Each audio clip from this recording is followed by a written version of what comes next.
most entertaining and most unorthodox leadership speaker you've ever seen. Ladies and gentlemen, please help me welcome Matt Havens. That's what you've heard. You've heard the four generation, matures, boomers, Gen X and Gen Y. Or really, as I like to call it, really old people who don't think that they're old people, whiny people who can't decide if they're old or young people, and then tiny little baby people. We're so excited to have Matt come visit with us and share with our group. We had so many people laughing throughout his presentation, and I've heard so many wonderful comments about how they can take back generational information to use in their businesses. Hello and welcome to Stop Acting Your Age, the most educational and entertaining generational presentation in the world. Now, why do I say that? First off, it's because we're going to spend time poking fun at all the different stereotypes that we have about each other. Young people, old people, and everyone in between. But then, we're going to spend time so that you can understand them and learn to resolve every single generational issue that you're having. Are you a young or an old person? And that's what I'm here to do today. I have developed a comprehensive 11-question quiz that we're going to go through here today to determine once and for all, are you a young or an old person? Question number 2, do you now or have you ever owned an 8-track tape? A, yes. B, what are you even talking about, Matt? Question number 7, do you occasionally walk from one room, get to where you're going, and forget why you got there in the first place? A, yes. B, no. Number 9, has a horse ever been a primary mode of transportation for you? I know you're getting sick and tired of hearing about how the world is changing faster than ever before. Because the truth is, for you or for anybody who was really born before the internet really got going, the world is changing faster than it ever has before. That's the truth. That is a fact. But for some of the people you work with, some of the younger folks today, the world is changing at exactly the same pace that it always has. It's why they like it. It's because that's all they've ever known. It's all they've ever had. They've actually learned that best practices and processes change every 12 to 18 months. And if they don't, then companies like this can come in and completely disrupt an industry, or sometimes create their own industry that impacts your business as well too. I'm not saying you're going to earn those things slowly because it was slow for the old people. And too often that's the conversation that we're having in business today. We're saying, well, it took me 10 years to get here, so it should take you 10 years to get here. You have to practice everything that you are good at. You have to practice video games. You have to practice cooking. You have to practice new languages. And the same can be said for our careers.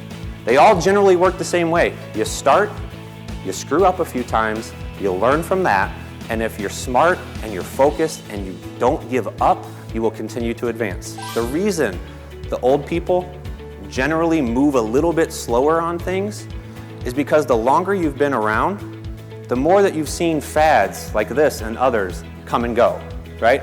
Some things look great on paper and they fail to materialize. Other things are just doomed from the start. But for the young folks, when you have these new great ideas that you're bringing and you're sharing with some of the older people that you work with, just because the old people don't jump up and down and get all excited with you about it, doesn't mean that they don't like your idea. It just means that they might need a little bit more time to process it and think about it than you do. Matt's presentation was so relevant for all generations, obviously. It was entertaining and lighthearted, and yet the message was clear to everyone, so we really enjoyed it, and it was great to have a good laugh on a serious topic that we can all take back and apply in our everyday life. Generally, when we start talking about this younger generation, the concept of loyalty comes up. They're not loyal to their employers. They're not loyal to brands that they associate with. And there is some truth to that. But what I would ask you to think about is, people aren't instinctively loyal to anything. Babies aren't even instinctively loyal to their parents. I have 2 daughters that are 2.5 years old right now, and I'm learning that. They don't learn loyalty until you bathe them, feed them, keep them warm and safe. And in fact, when grandma and grandpa come around, all that loyalty has gone out the window. If you are looking for the loyalty from the people that you work with, you have to remember that loyalty must be earned. It can't be assumed. If you don't want them to treat your company, as an example, like a stepping stone until they find a better, higher paying job, then you need to make sure that you're not treating them like like a stepping stone until you can find a better, cheaper alternative.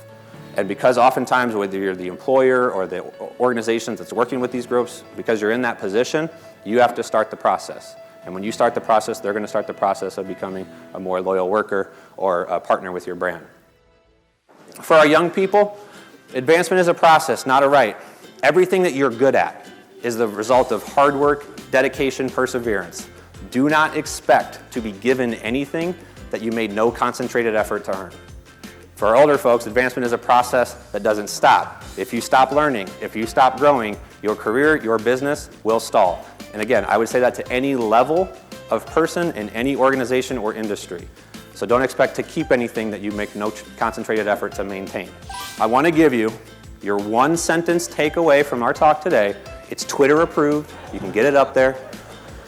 No matter what generation you are a part of, you do not know everything that there is to know. Folks, we need each other. We need each other badly. And that's because no one group of people has a monopoly on knowledge. If we're being honest with ourselves, it's not the 4 generations. There's only 2 groups that you put people into. You are either a young person or an old person, and that's it. If you've ever had a fight at home, a fight in the office, that you would relate to generational differences, you've never said, well, I am a boomer with traditionalist tendencies, just trying to understand the subtle nuances of the Gen X and Gen Y mind, right? No, you've never said that. You either say, that punk kid has no idea what he's talking about, or that old fart should just retire.